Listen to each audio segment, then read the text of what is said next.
key is my skeleton key.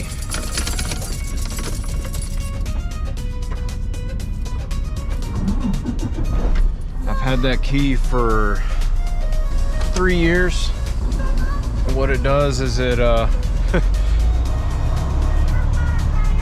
pretty much fit the ignition of any Freightliner Cascadia day cab. I don't know about the sleepers, but the day cabs that was manufactured after like 2018. I've never had a Freightliner Cascadia that key would not start up. So as you guys can see, I'm in a day cab. If you look up at the top of the windshield, you can still see that blasted camera, which means that I'm still working at the same place, but I'm in a day cab. What does that mean? Well, that means that I have recently transferred over to their local slip seating position, which has also changed my schedule greatly. I'm now working graveyard once again, which I had a feeling that, you know, it's kind of inevitable that that was going to happen either way. That's honestly what I was looking for. My trade-off is, well, if I'm going to live in this area, the metro Atlanta area, and be a truck driver, then I feel like the best option for me is to work third shift. But we know that truck driving doesn't really consist of, you know, first, second, third shift, because your shifts are longer than 8 hours most of the time. So when I say third shift, I really mean a mixture between second and third shift. Or I'll start at like 5 p.m. every day, and then I'm done when I'm done. Been doing this for, well, basically ever since my last video dropped on the channel. That was actually my last night sleeping in a truck. So I've been doing this for almost a month now. Not really counting or measuring. I'm just kind of existing within it to see what happens. Now tonight I'm finding myself with a load that you actually watched on time lapse. The container getting loaded onto the chassis, and then me actually having to go and get it reset so I could lock my pins in. This load's going up to Brazelton, Georgia, which is in Barrow County, just north of Gwinnett County. And, you know, me being the eccentric kind of person that I am, I've decided to take an alternate way to get there without the company's consent. I'm gonna wait until they say something to me about taking all these back roads, you know, the secondary, the highways and the US routes, as opposed to using the interstate. If they ask me about it, so far they haven't, but if they do, I'm gonna tell them, you know, I'm just trying to get around the traffic, and my GPS in this particular truck that they have me assigned to, it doesn't work. It's like permanently offline, so if I try to look up an address, it won't work. So I'm just gonna tell them, look, I know the roads. Now there are some pros and cons to this situation that I'm in. You know, upon switching to local slip seating, there are some cons. Well, you just pulled right out in front of me, didn't you? Glad that camera didn't go off.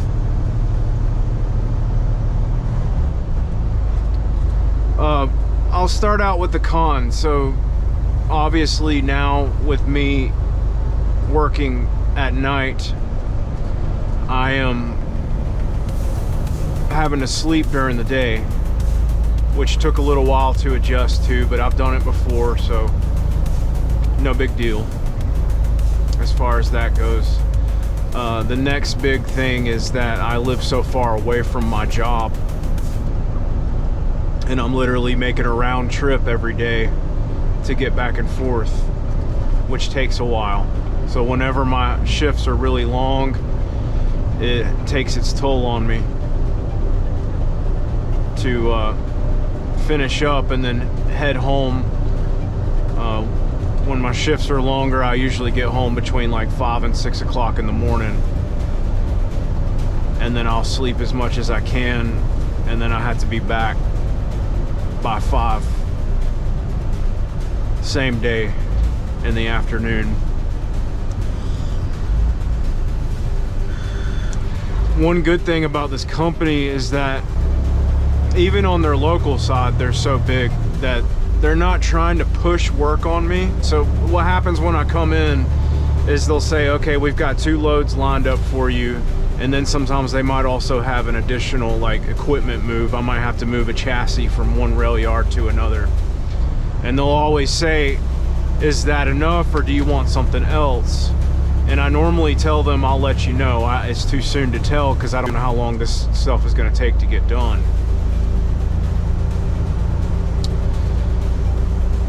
And so they give you the option, like they'll give you your initial work for the day, and then they'll always say, you know, just let us know if you want to do something else. Meaning that they don't normally make you do anything else. They don't like force another load on you if you don't want to do it. You can go home after that. And so I've had some shifts that were shorter, but obviously that takes us back to the list of cons, because since I went local, I'm not making as much money now. But the trade-off is that I get to go home at the end of my shift. So the real question is it worth it to make less money and get to sleep in my own bed in my own house at the end of my shift? I almost said at night. It's not at night, it's during the day. Honestly, guys, I'd say none of it's worth it.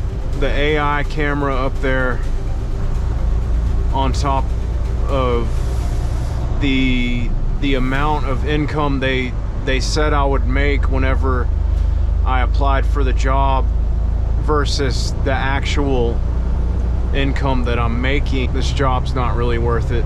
Now, I could see if you were just coming into truck driving, you were young, you didn't have a family to support, you didn't have a mortgage, you were just living on your own by yourself, then yeah, it'd probably be worth it to do this job. But as a grown up with kids and bills and a mortgage and all that, it's not really worth it. And so what I'm really trying to say is that I don't plan on staying here. I'm actually looking for something else right now, but you guys know my past. And you know my record and the things that are preventing me from getting a job that more closely resembles what I'm actually looking for. It's been very difficult for me. I will say that even though I don't plan on staying here long term, I'm not in any huge rush to leave at the moment. This isn't a situation like the last situation I was in with my previous company, where I felt like I needed to get out of that company as soon as I possibly could. Now, I don't really feel that way this time. I feel like I have a little bit of a break, and I don't have my hand on the panic button or the eject button just trying to get out of it. I'm gonna take my time, I'm gonna do my research, and I'm gonna find a better job. And that might entail me having to invest more than what I want to invest to find it, but I don't think it's an impossibility.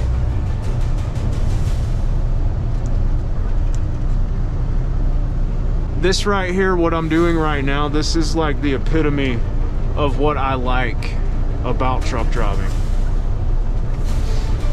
I like driving on these roads. Like right now we're in Stockbridge, You know, we're south of Atlanta. I'm using my past experience, my knowledge of the roads, to figure out an alternate way to get to where I need to be. I'm not in a rush. This is a drop and hook load. I don't have an appointment, so I'm not having to rush to get there. I'm not having to sit on the interstate in traffic to get there. I could do that if I wanted to, but they're not giving me a hard time about going an alternate way, which I appreciate. So in my spare time, I'm just gonna, you know, conduct my job search accordingly. And I think that whenever I do leave this company, I'm gonna leave on mutual terms. I'm just gonna tell them, you know, I came into this position because I needed to get out of my previous job, and you guys were offering something that was beneficial for me at the moment, but I don't feel like it's beneficial to me from here out, and I appreciate you giving me a job. I don't really see myself working here for, you know, long-term span of time. So this road we're on right here, this is Georgia 138, and this is gonna take us through Conyers. We're not exactly headed north at the moment. We're headed like east, I think. Maybe northeast. But we're gonna head north till 138 gets us to Highway 11. That's State Highway 11. And we're gonna take that up through Winder, which I've shown you guys before. And you just stay on Highway 11. I do believe you do have to get off onto another state highway, but eventually that's gonna get us up there to Braselton. The place I have to deliver, if you guys are familiar, there's a pilot off of I-85 in Braselton, and the warehouse is on that same exit as the pilot. So we'll see all that when we get up there. They have completely roundabouted this road in between, talking about 138, between Conyers and Stockbridge. There's like 5 roundabouts on this road now. It's definitely made a difference though. They do, as annoying as I think they are, I will have to say that these roundabouts have improved the traffic situation exponentially, especially on roads like this. This used to be a 4-way stop, and in the evening on weekdays,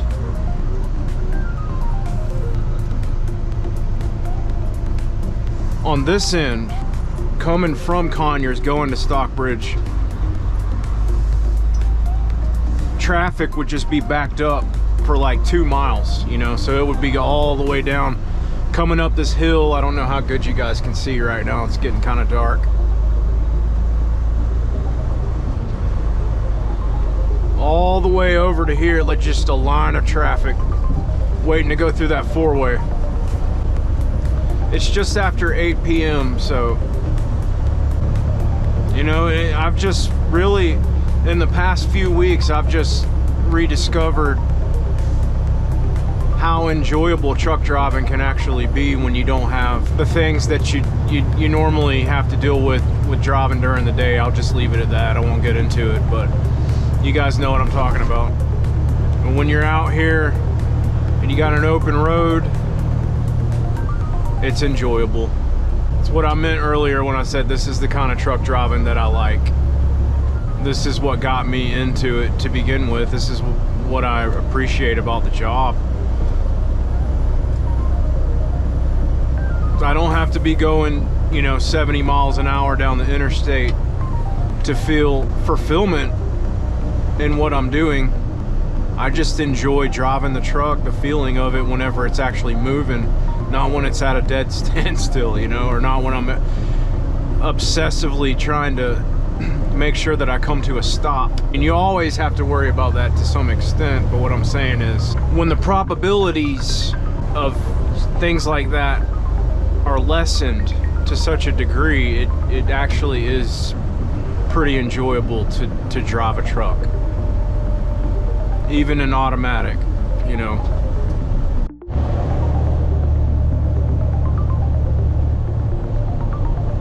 I don't know if you guys can see the trees, but the dogwoods right now, they're all in bloom. It's really pretty right now. It's almost spring, so like my birthday, March 20th, first day of spring. I'll be 40 years old, you guys.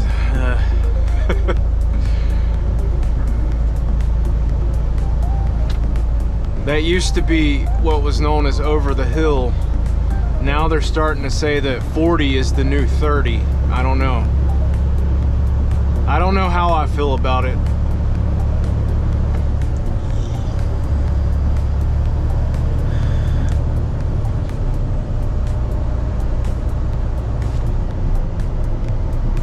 There's a Heritage High School. Looks like they're having a game or something up there. Soccer. All right, I gotta get over. And this hill right here, it's a fun one. Okay, we got a red light. I'd rather it turn red now and not when I'm, you know, right at about this point right here where I'm frantically trying to stop going down a hill. That's never good, especially when you got a camera watching you. Well, this whole area right here, I would just call it South Rockdale County, South Conyers. This is where I grew up, you guys. I mean, I have so many memories of these roads. I've actually filmed the road we're about to cross over in a previous video on this channel when I worked for CJ Logistics. And I just have so many memories. I have memories of that gas station right there. There used to be a video, like a VHS video rental place over there. And I had some family that lived nearby. And I remember when I was a kid, we always used to go to that video store and rent movies. Brings back a lot of memories being here. But this is where we're gonna make that left turn to stay on 138 and head north.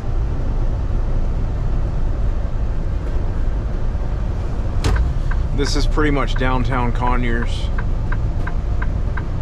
the commercial district. There is an Old Town Conyers that's extremely interesting. So we're not going to get to see it, so I really don't see any point in talking about it, but I have a lot of memories of going to Old Town Conyers. Maybe I can show you some pictures. Back in the early 90s, they like rebuilt their library. Rockdale County did, and it was a huge deal. This was back before the internet and everything else, and so with the educational system being so big on reading and everything, it was a big deal when they remade their library. It's called Nancy Gwynn Memorial. And funnily enough, my sister actually, after she graduated from college, she worked there for a long time, years. And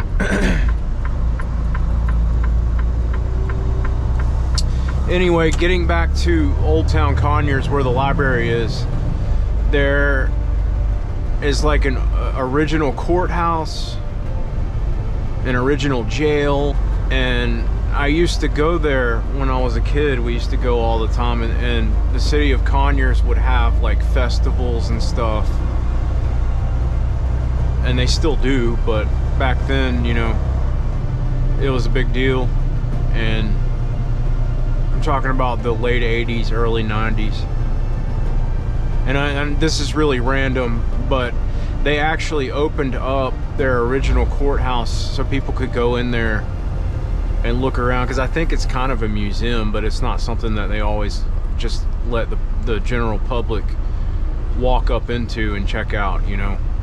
But they were doing it during this like fall festival, and I don't know, guys, I've already told you some pretty crazy stuff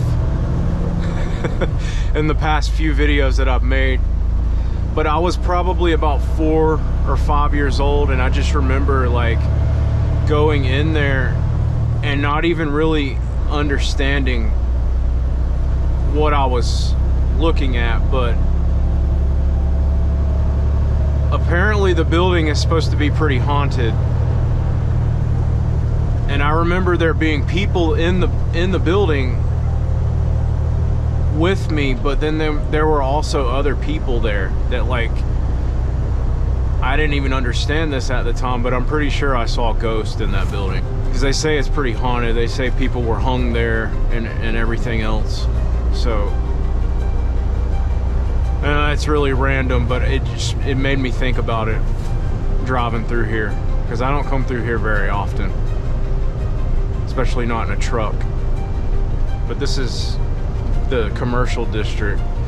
Old Town Conyers is that way, so it's like northwest of where we're at right now. Cross over I-20, turn left at the next intersection, and that takes you to Green Street, which will take you straight through Old Town. That's actually the only way that trucks can get through there, is to take Green Street. But that's what it looks like. They like revamped everything in this area. That shopping center right there, they completely remade that a while ago. There's quite a bit of traffic out here tonight. But once we get through this, it's gonna chill out, and we'll actually be headed up there toward like Walnut Grove and Monroe, Georgia. Before we get to Highway 11, we'll cross underneath US 78. But right now we're just kind of sitting in traffic, which I knew there would be some, but it won't take that long to get through here. I got to get over in the right lane though. It's been so long since I've been through here that I forgot how the lanes work. I knew I didn't need to be in the one to the left of me, because that just puts you on I-20 West toward Atlanta.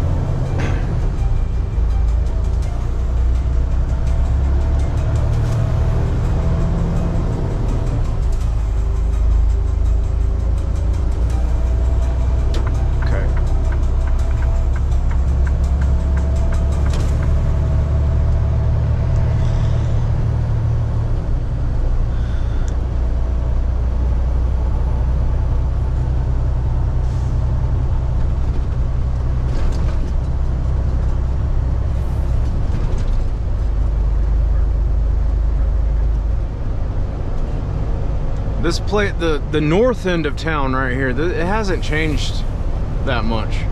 Not really. Not in quite some time. And I knew that shit was gonna happen.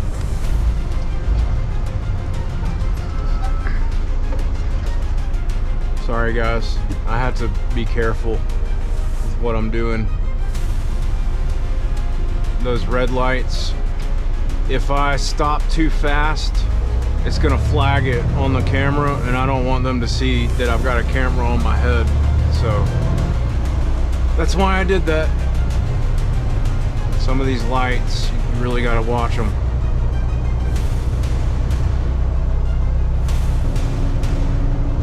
I actually have to come back down through here after I deliver this load. I'm picking another one up in Conyers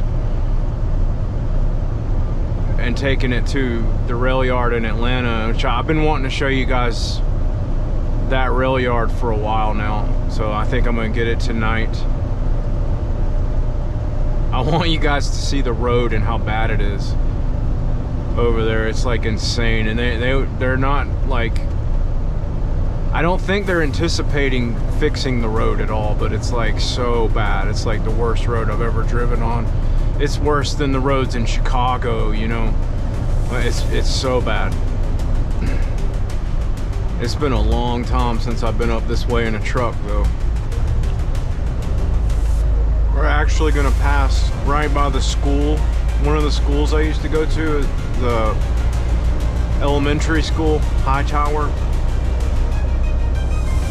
Only went for like one semester, but it was back in 1994. Over 30 years ago now. 3rd grade. I remember my 3rd grade teacher, Miss Reagan. I don't know if she was related to President Reagan or not, but she was a very hot-headed woman. You know what I'm saying? And I don't think she liked kids very much. And she didn't mess around. Now, I don't remember if you older people can recall, like back in the day when they used to have paddles in the principal offices. You know, like you get the paddle if you misbehave. I don't know when they did away with that, but I don't think it was much before I started going to school. I had to look it up, but I know that they were still using paddles in schools in the 70s. And I'm pretty sure that they still had them in the 80s. If not in the public school system, then definitely in some of the private schools.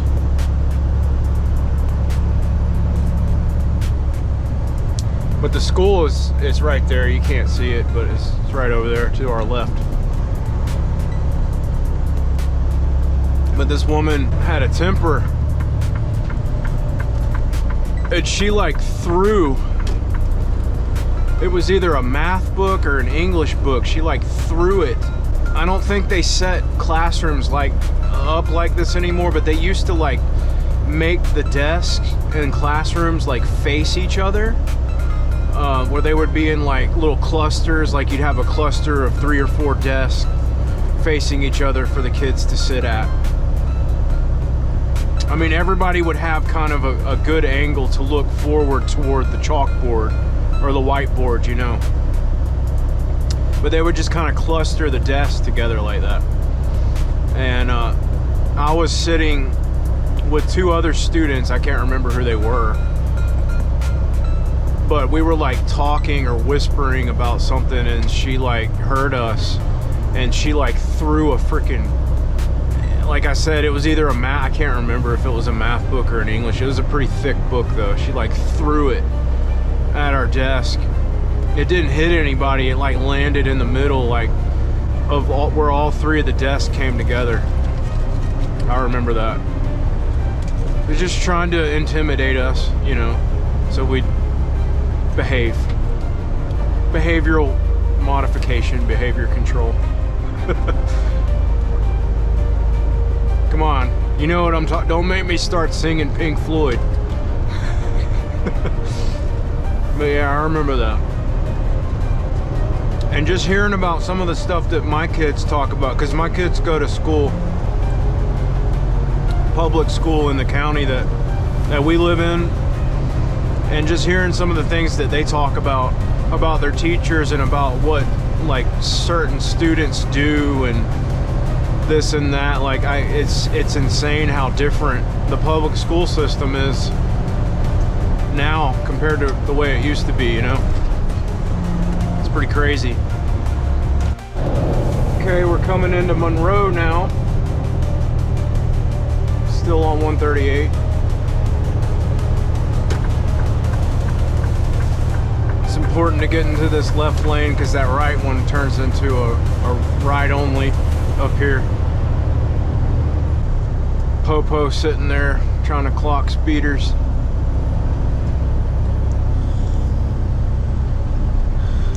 Thankfully for us, we know how to look at signs, so we know what the speed limit is.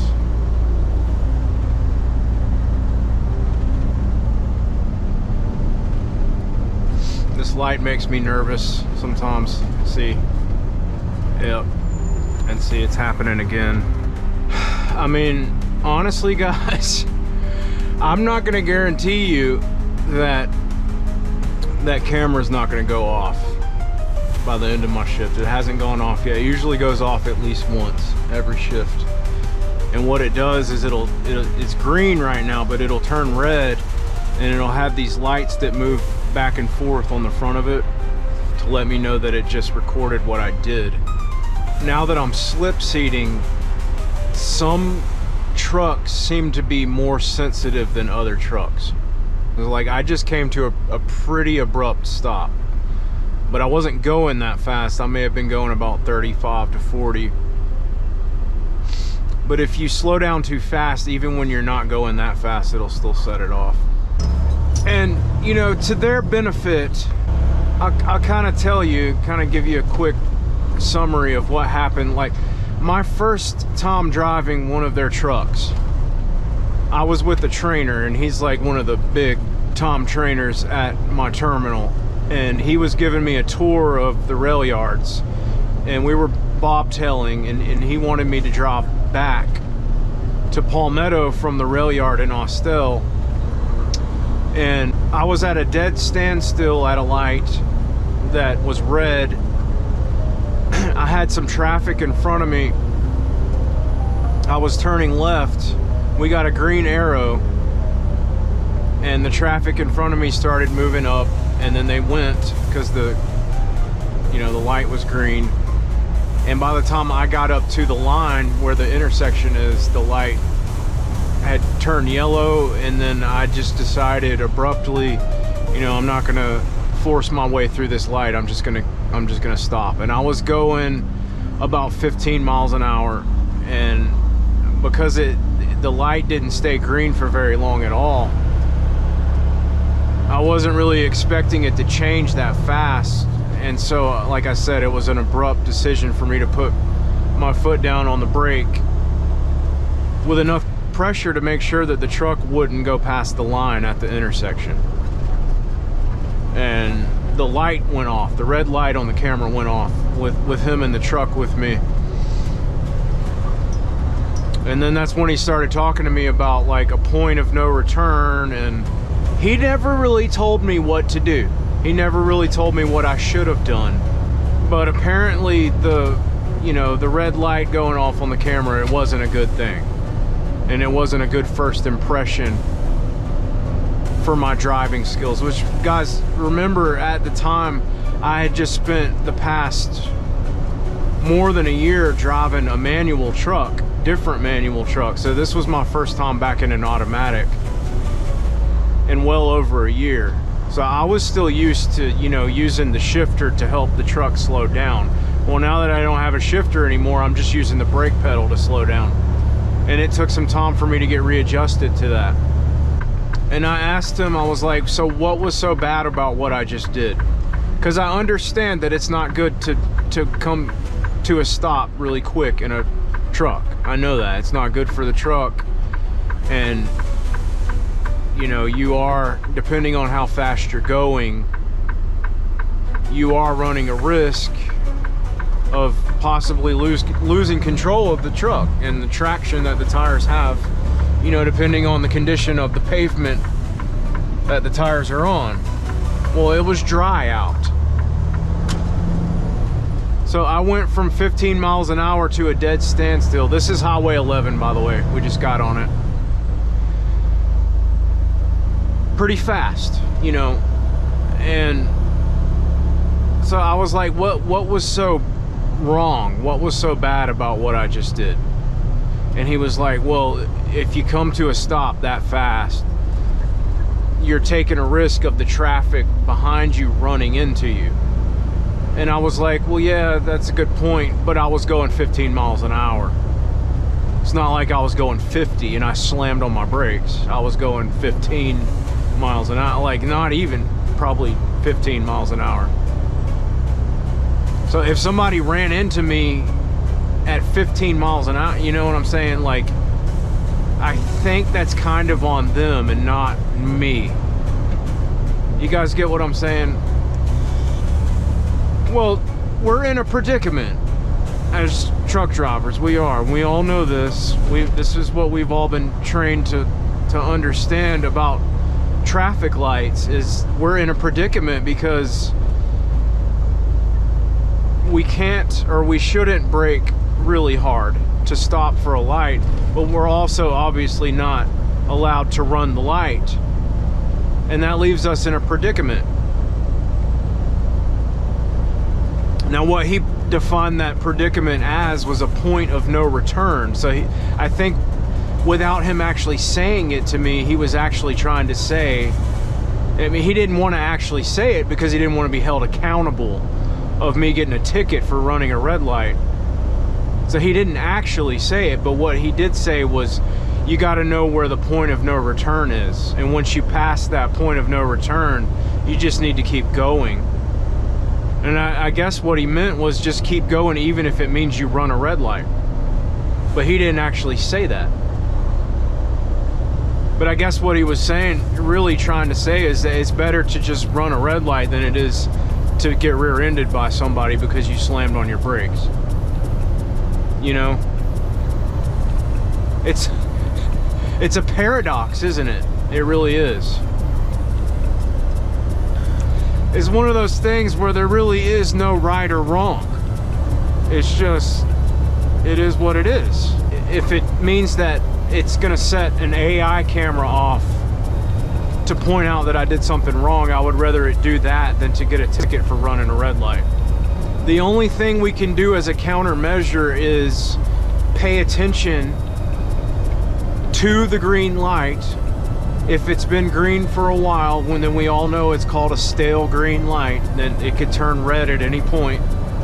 So we know about that. But in this case, that didn't apply because I was already sitting at the red light and it turned green, and then it turned red again right after that. So that wouldn't have applied. And the only other countermeasure that we have is taking a look at the countdown timers for the crosswalks, which not every intersection has a crosswalk or a countdown timer.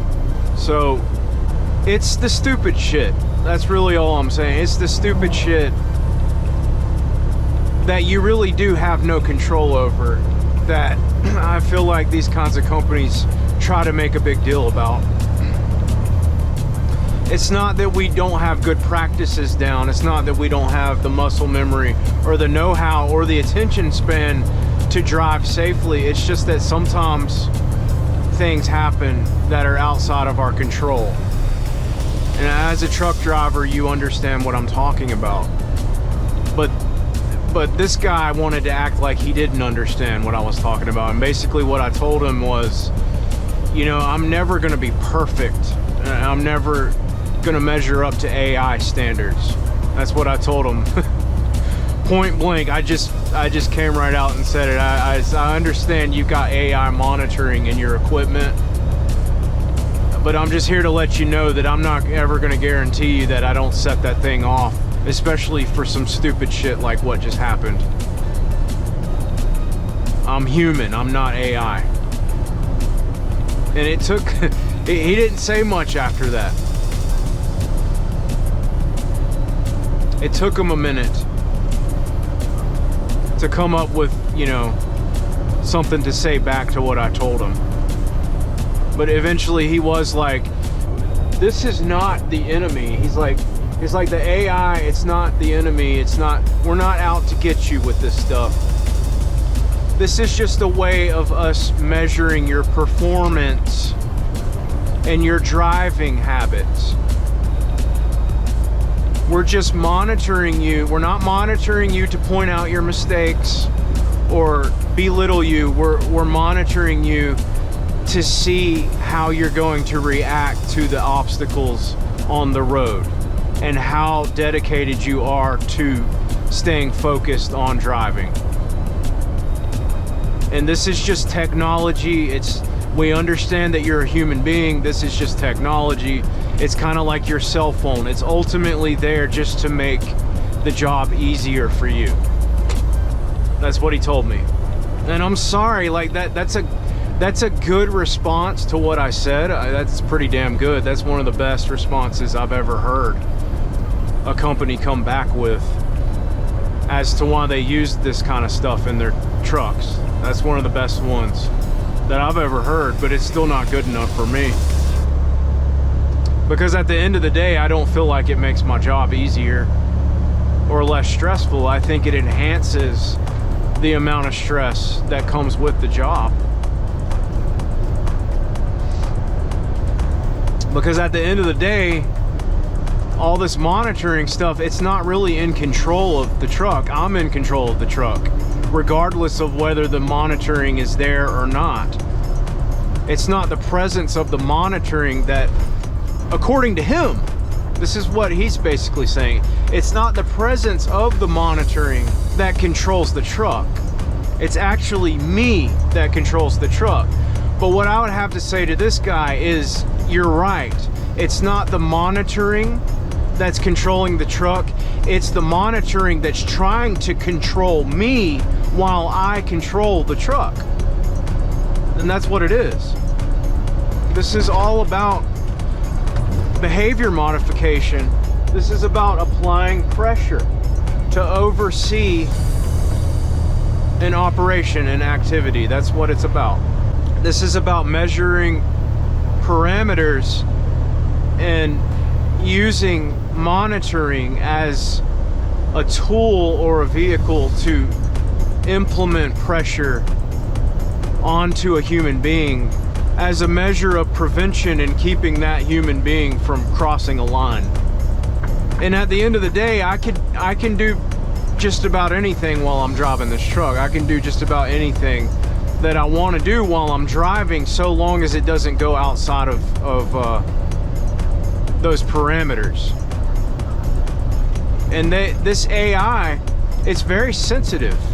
Like I said before, it watches your eyes.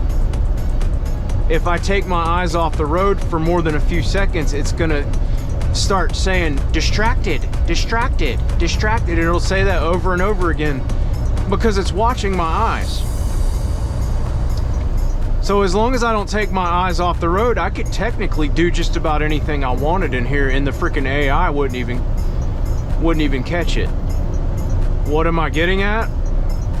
Well, if it can't see your eyes, then how is it going to know the difference? So I'm going to point this out. I'm going to say this. I'm going to cause some exposure here, even though there's probably nobody listening to me right now.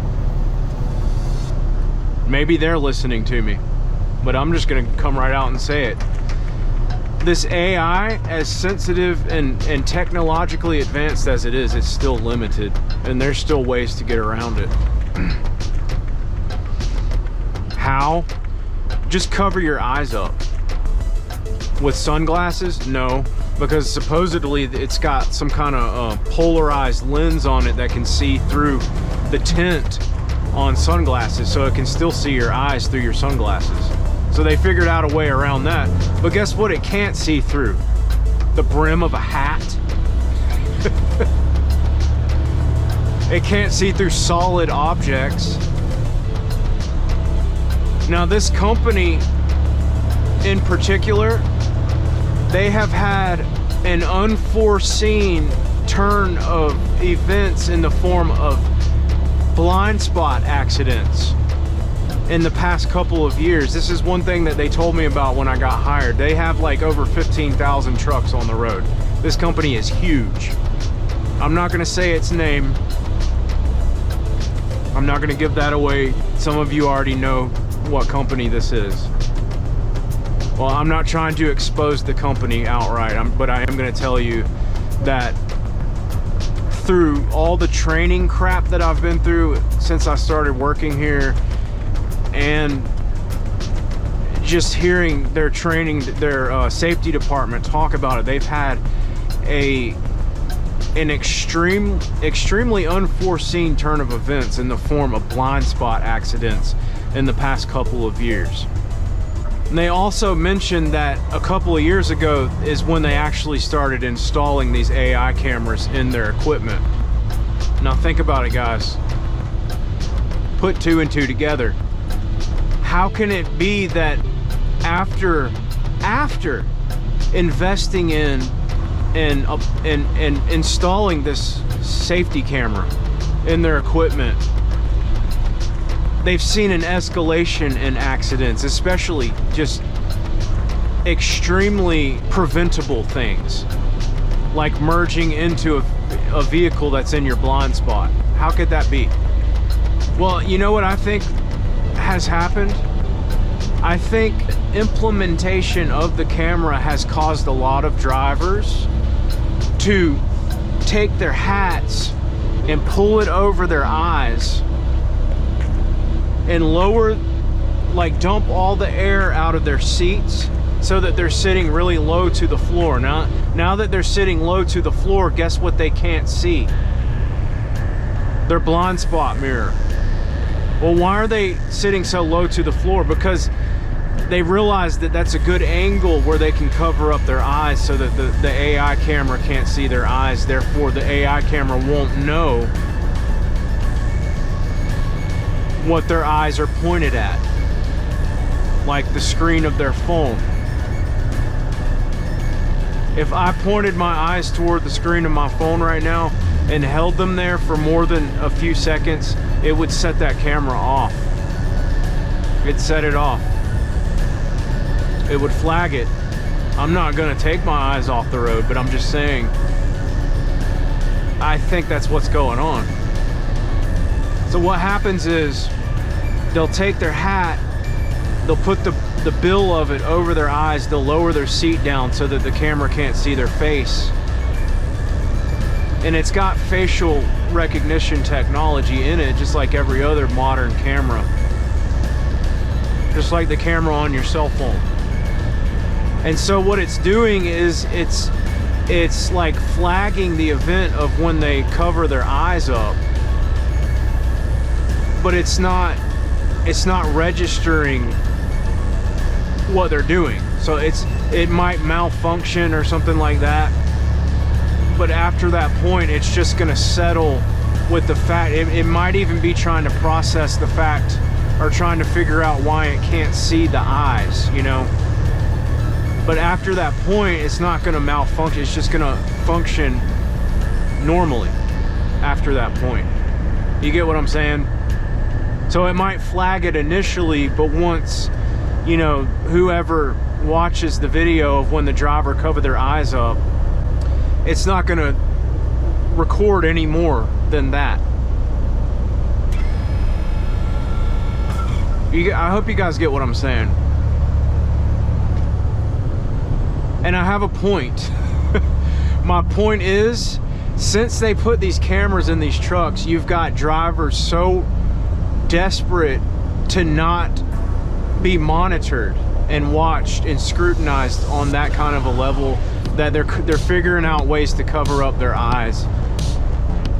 And one of the methods that they use is, like I said, they'll lower their seat all the way down, they'll dump the airbag out in their seat, so where they're like literally just sitting on the floor, which is a huge safety concern, because once you're sitting that low, you can't exactly see your blind spot mirror anymore, not without sitting up straight and looking, you know, leaning forward to look into it.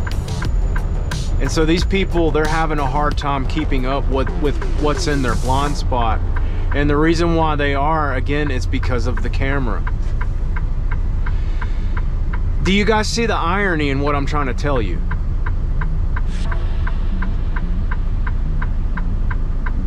So this company put these cameras in their trucks to increase safety. But in return, all it's done is caused more accidents to happen. Do you see that? You see what I'm saying? So you see my point, that the freaking cameras in the trucks are actually completely worthless, and they do absolutely no good, and they benefit nothing towards safety. They've caused accidents. Well, I can't really say anything to the contrary toward the drivers. Yeah, they're compromising safety by eliminating their ability to see in their blind spot mirror on the hood over there. But I can't say that I really blame them for going to that length, going to that measure to do that. Another thing that's really sick about the AI cameras is that, yes, when a company that uses these cameras hires you, they will have you sign a consent form saying that they're going to monitor you on camera, but it does not explain how the camera works. They're not willing to tell you how it works. They don't want you to know how it works, because if you know how it works, then you might be able to figure out a way to cheat it, to cheat the system. You see what I'm saying? So they don't want you to know how it works. But it doesn't take a rocket scientist to understand how it works. It's pretty simple. Welcome to Wyandotte. We're gonna make a right turn up here. Highway 11 actually veers off. We're getting pretty close now. We're only about 12 miles away from the place. But, you know, my take on all of it would be that it's pretty sickening to think about. That, like, you know, at the end of the day, we're all human beings. And we're all capable of existing and functioning in a healthy kind of way, a productive kind of way, you know? Like, I'm pretty sure that every truck driver out there on the road is capable of doing their job without any technology. And if you have to depend on the technology to do this job, then you really shouldn't be doing this job. I mean, I was saying that last year. I mean, when it all comes down to it, it takes a lot of dedication and honesty and integrity to be a truck driver and do it the proper way, you know, according to the standard. That if you're going to be a truck driver, you have to dedicate yourself. And if you're not willing to do that, then you shouldn't be a truck driver. It's not for you. It's okay to have closure and move on to something that is for you. It might not always be like this in the future, but at least, you know, for the time being, the federal government has determined what the standard is. That's why we have this really thick FMCSA book of laws about it. And according to the federal government, that's good enough. That's enough. Now, they're always constantly adding things to it. But one thing they haven't added to it is a regulation for in-cab driver-facing cameras. And I think there's a reason why. They don't think it's necessary, and they don't think it should be a necessary component to do the job safely. Like, they're not as nearly as interested in technology as they are in just making sure that the people that actually do drive trucks do it according to the regulations, which have nothing to do with all this bullshit, you know what I'm saying? But the fact that some companies have chosen to go in this direction, primarily, I think it's a money thing. I think they're just trying to save money on insurance. I think that this is all about insurance and not really anything about federal regulation, you know? It's like the two separate branches that truck drivers have to deal with. I've been talking for a long time. You see that? Collision warning. Am I really about to hit something? Did I almost hit something just now? No. So why the hell is my truck screaming at me? Technology, I'm telling you, I'm not saying that I don't believe in technology and technology doesn't really benefit our lives, but I'm saying that the technology in trucking that they have come up with is a freaking joke, and it should be blacklisted. It should be done away with. It really should. It falls so short of any kind of standard that it's ridiculous. And it has literally taken a job that has always required these things, this dedication, you know, this sacrificial element to do. It's taken a job like that and it's made it virtually unbearable to do anymore because of the technology.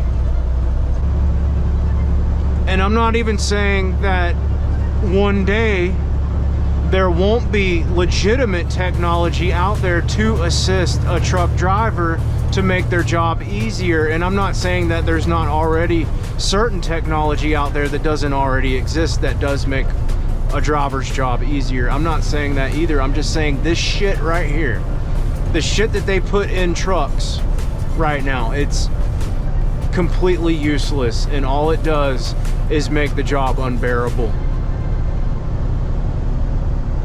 And that alarm going off just now, that kind of proves it, that it's pointless. It does no good. And the freaking rich ass engineers that designed it, they're rich now because they sold it to the manufacturers. They had an idea,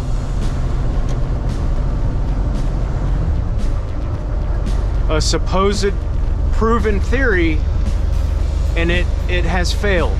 And I'm just calling it out for what it is. It has failed, miserably failed the industry.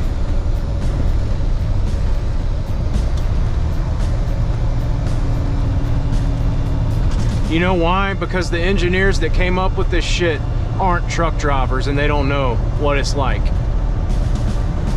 I don't even think they understand what it means to be a human being, actually. I mean, I'll tell you right now, I showed you guys firsthand some of the emotions I was experiencing on my previous job, driving a truck that had none of this technology in it, but just having to deal with a greedy company owner trying to abuse my CDL on a daily basis, and having to deal with that, and just kind of showing you some of those raw, visceral emotions that were being stirred up and surfaced inside of me, the things that were coming out of my mouth, my expressions, and how angry I was in the moment.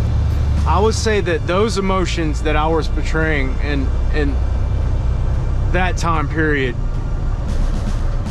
are nothing next to the emotions that I felt because of the technology in these trucks, and it failing, repeatedly failing over and over again. And the fact that the company itself puts more trust in this illegitimate, dysfunctional technology than it does in me as a human being.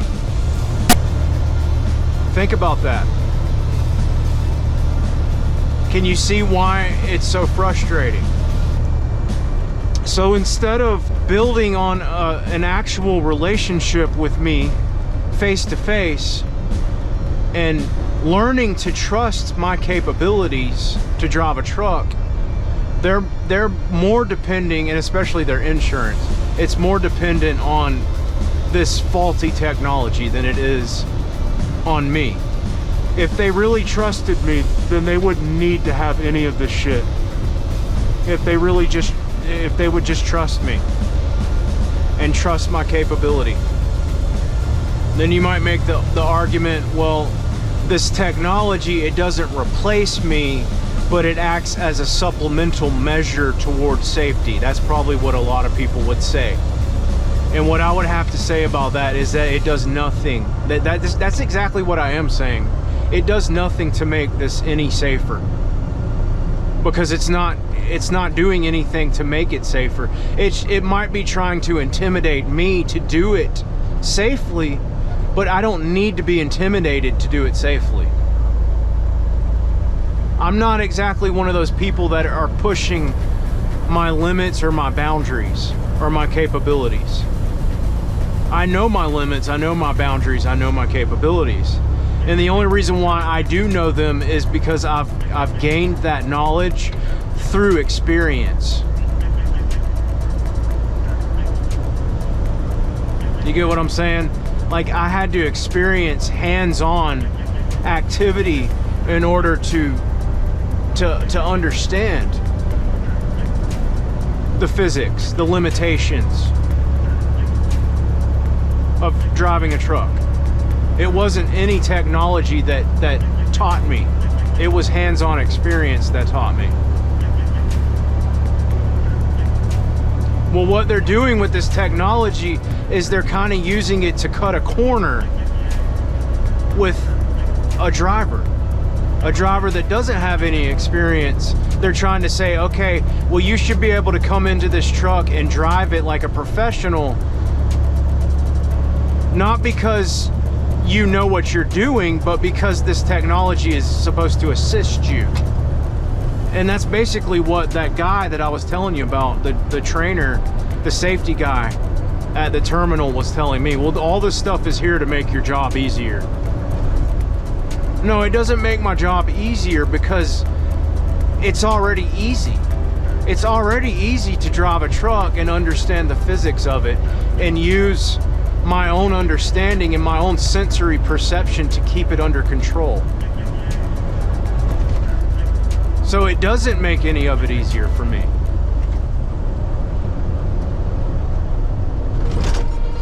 So if he really meant what he said, well, I can prove to him that, you know, I've driven plenty of trucks without any of this stuff in it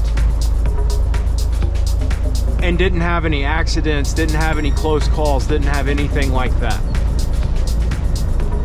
And I was able to drive safely with no insurance claims and no citations without any technology.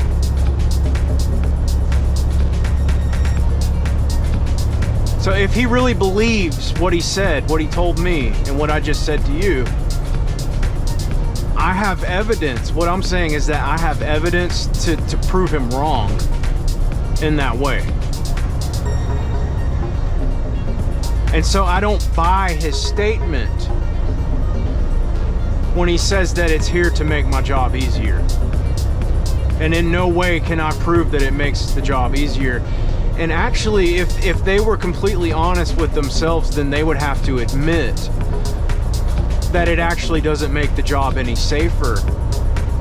Because what did I tell you earlier about the fact that when they put the cameras in the trucks, that's when they started having these blind spot collisions. And they continue to have them.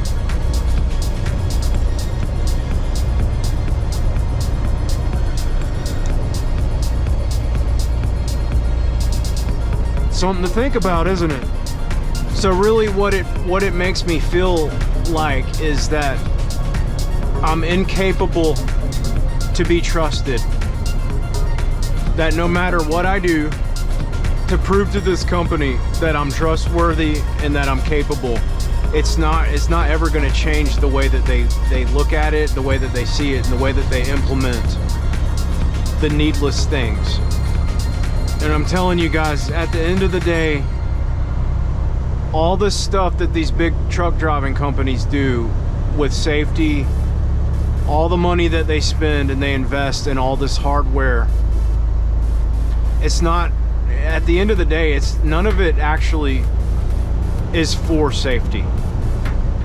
It's not about safety. It's about control.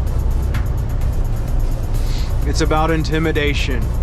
And it's about trying to cut corners.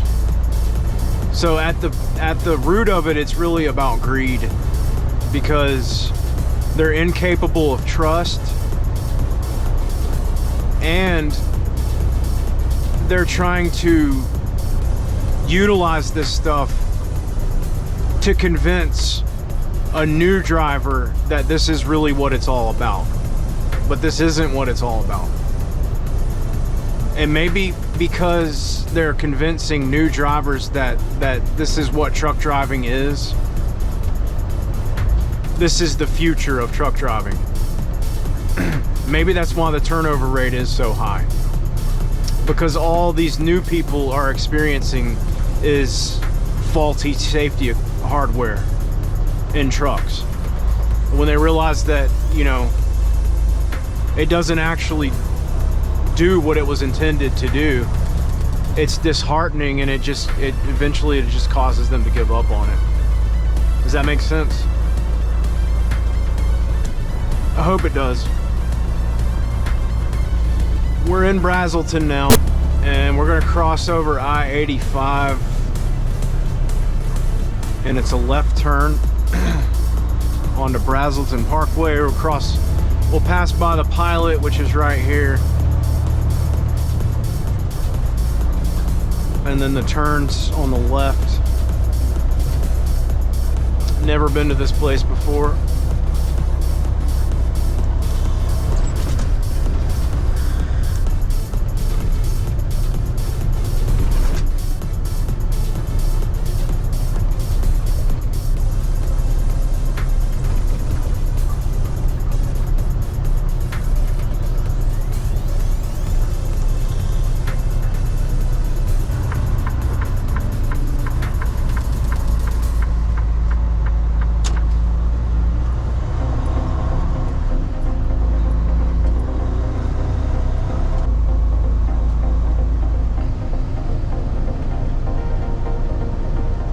I've never been over here before. Not on this road. I didn't realize all this was back here. Now it makes sense why the traffic is so bad on Highway 53 out there. That was the highway I was thinking of earlier. We got off of Highway 11, we got on Highway 53. All right.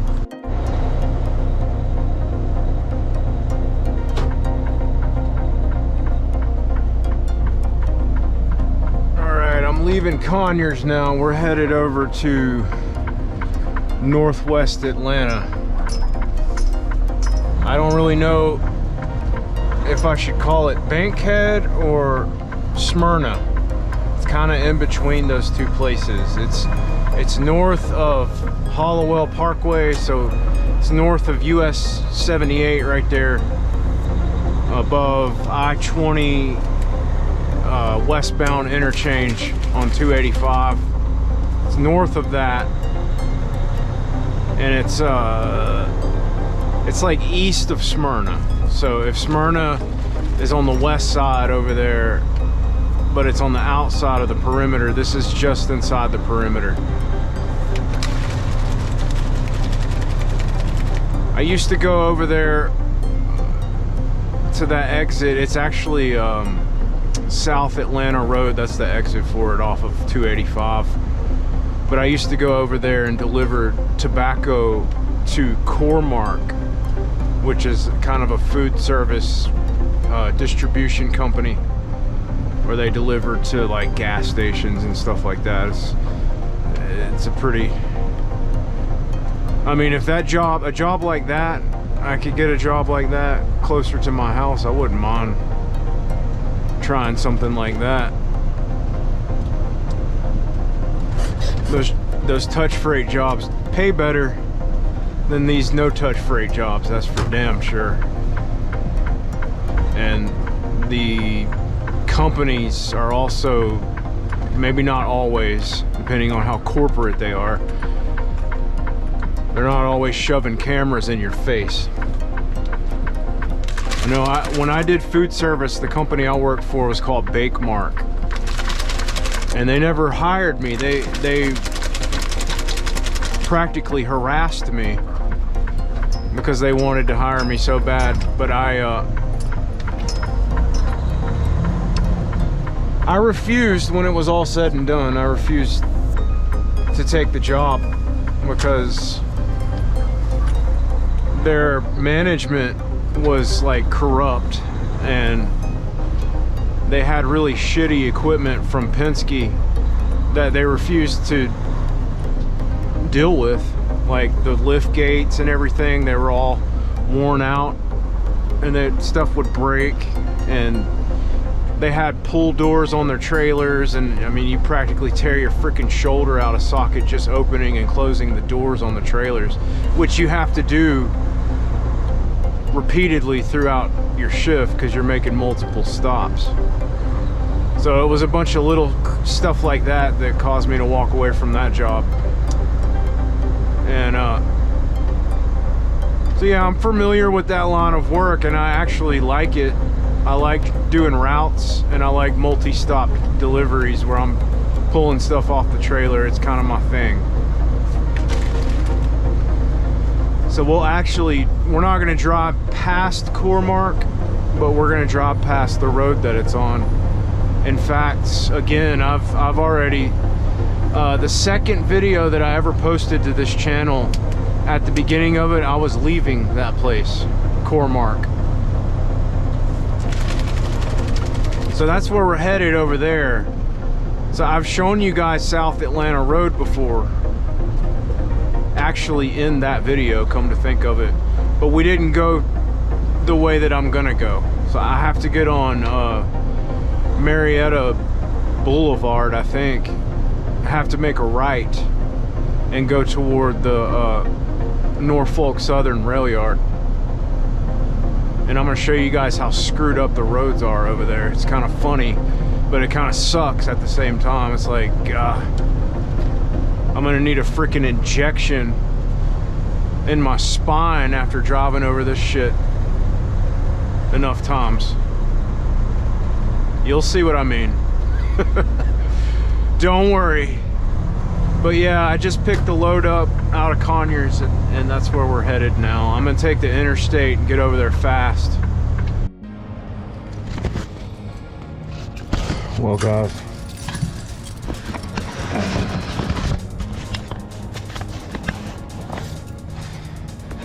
got some bad news.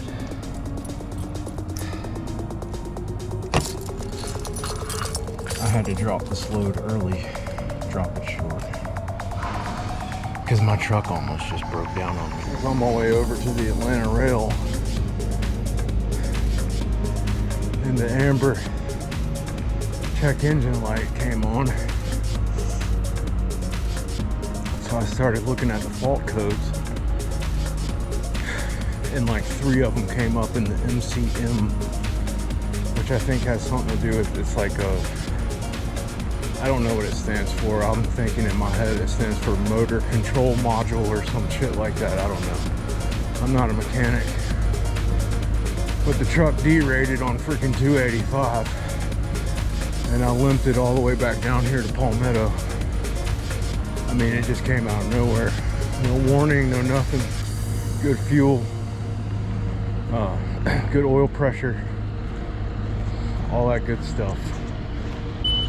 It's a lot of wasted time for me because I'm not going to be able to deliver that load because they're not going to be able to get me in another truck tonight. Good news is I get to go home early. Bad news is I'm losing some money because of this.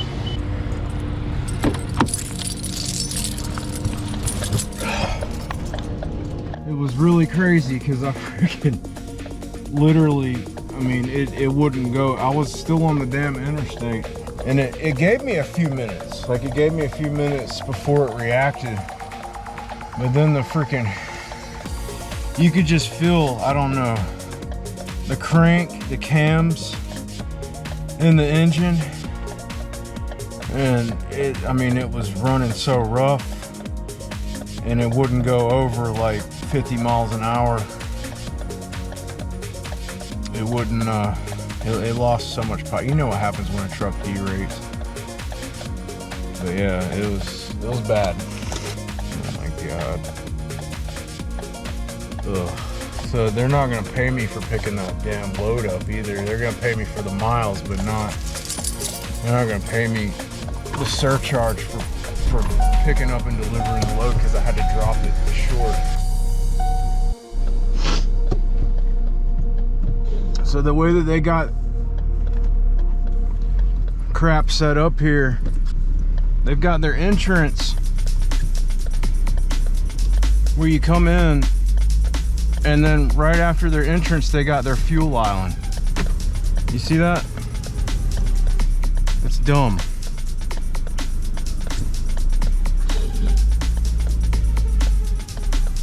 So it's like if there's a bunch of trucks coming in at the same time, you're kind of screwed. If you need fuel, you're kind of screwed because you're not going to be able to freaking sit there and pump the fuel if there's a bunch of trucks trying to come in. Trucks with trailers, because you're going to be in their way and you're going to be blocking the gate. So it's really stupid the way they have that set up. It makes no sense. And I realized this property, this building here, was something else. before they bought it, and they didn't design it that way. It was already like that. So, and this intersection right here sucks ass. Like, it's bad. You got US 29 out there, and you got two other intersecting roads right there. So, and you also have like 3 train tracks right there that the railroad constantly uses. So it's really bad. It gets really backed up right there, and it sucks. And you just have to deal with it. But it sucks. Believe you me, it sucks. Well, just look at it this way, guys. Because I want to show you Atlanta Rail and where I have to go to, it just gives me another reason to make another video before I end my employment with this company. I don't plan on staying. Like I said, I can't do it. It takes 2 hours for me to get to work because I start at 5, and that's, rush hour. And I found all the little shortcuts and everything, and all the tricks, and how to stay off the busiest roads, and it still takes 2 hours because there's so many schools, and it might improve once school lets out, but I'm not going to stick around to find out. So yeah, I mean, I'm just showing you a little bit more of my job now that I know I'm not going to stay. And I hope you guys enjoyed this video. I know it wasn't really much. Wasn't really that great, but it's a video. I made a trucking video. It's been a while since I've done that. So anyway, you guys take care, and I'll see you again next time. Look at this shit right here, man.